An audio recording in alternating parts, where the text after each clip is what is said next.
Go ahead, guys. Good evening, pastors. Thank you for coming here today. Bless you. Brother, I'm looking at you wishing I put on a suit today. Love it. Just coming for work. Love it. Thank you for making this safe space for us. My name is Ezekiel, and the question that I have today is, if you were single again, know what you know now about marriage, what's the biggest lesson that you teach yourself? It's a good question. Very good. Wow. You want to go? You want to go, Beth? There'd be so many things, but wow. I think I would have got some therapy and counselling early on, as a single person, to deal with some of my own issues that I had from my soil. And in this church, we talk about soil being your start out in life, and some of the issues that were dragged into the marriage because of certain things.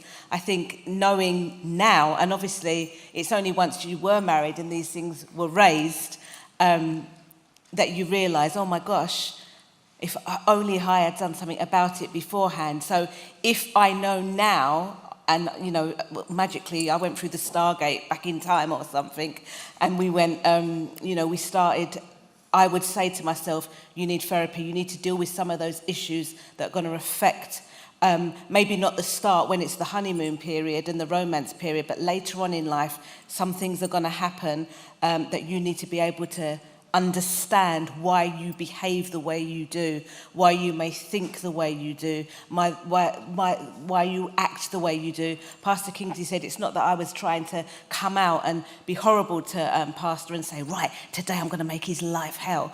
But there were some things in me that needed to be dealt with. So I would personally get therapy for some of the issues I had gone through as a young woman.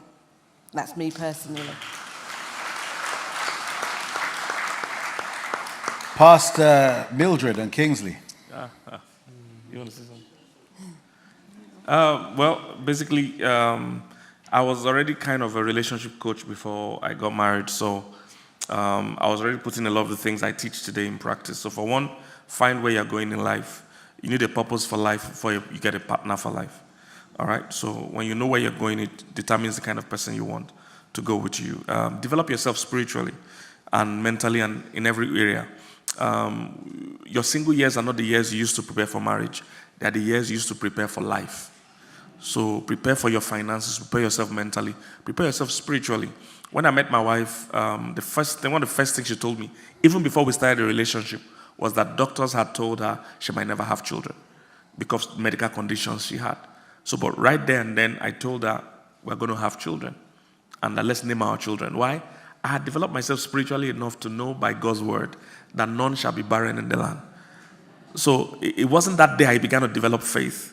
I already knew where I was going. And ask her, she still reminded me some days ago, all the things we're doing today, I told her before we got married that we're going to be flying around the world.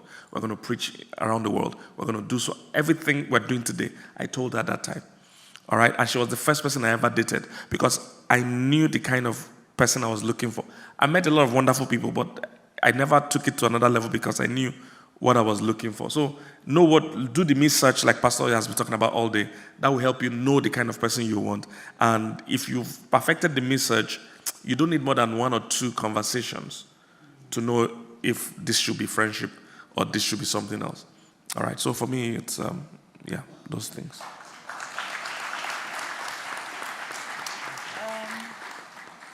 I think I would say be the kind of person that the kind of person you want would want. Yes.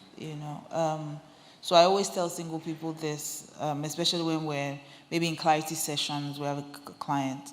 I would say to them, write a list, of the things you want in your partner. Before you start, just write the person, like my future spouse, and write rich, handsome, smart, whatever. Then cancel that name and put your name on it. Ask yourself, am I this person? Or am I the person this person would like?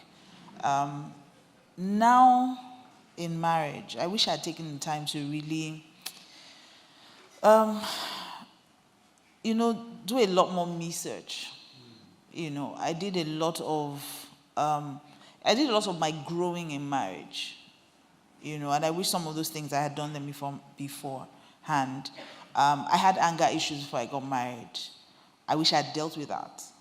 I had almost an approval addiction, right? I wanted to be everything, and if I wasn't careful, I would have built an altar around him. I would have made an idol of him. So have a life, outside of the relationship. People are so focused on relationship. People want to get married. Enjoy your life, right? Travel, read books. I read a lot. I had, have rich relationships. Those are some of the relationships that will sustain you even in marriage. So have healthy relationships, do more of your research, get to know yourself, and learn to say no. I think that's the one thing that I didn't do enough of. I spent giving myself to people, and if you're not careful, that will also affect you in marriage. You must know when to say no.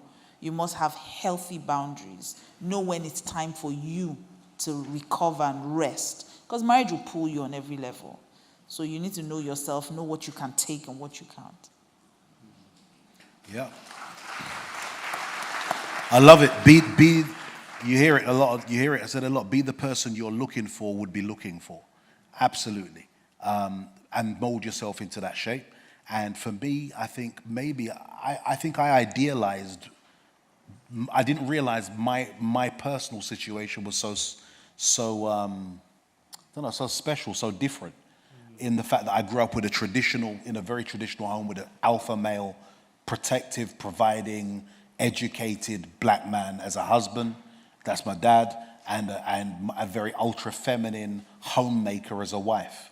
And then I didn't realize how much that would influence my expectations when I walked forward, and not realizing not everybody comes from that, And so I think I came into the relationship with high expectations. So maybe as I reflect, I don't want to overlap what everybody else has said. So I'll just say, for me, I agree with what everybody said. I'd have probably done the same thing, but also taken time to recognize how my own situation is going to influence my expectations. Does that make sense? Yes. Thank you. Bless you, brother.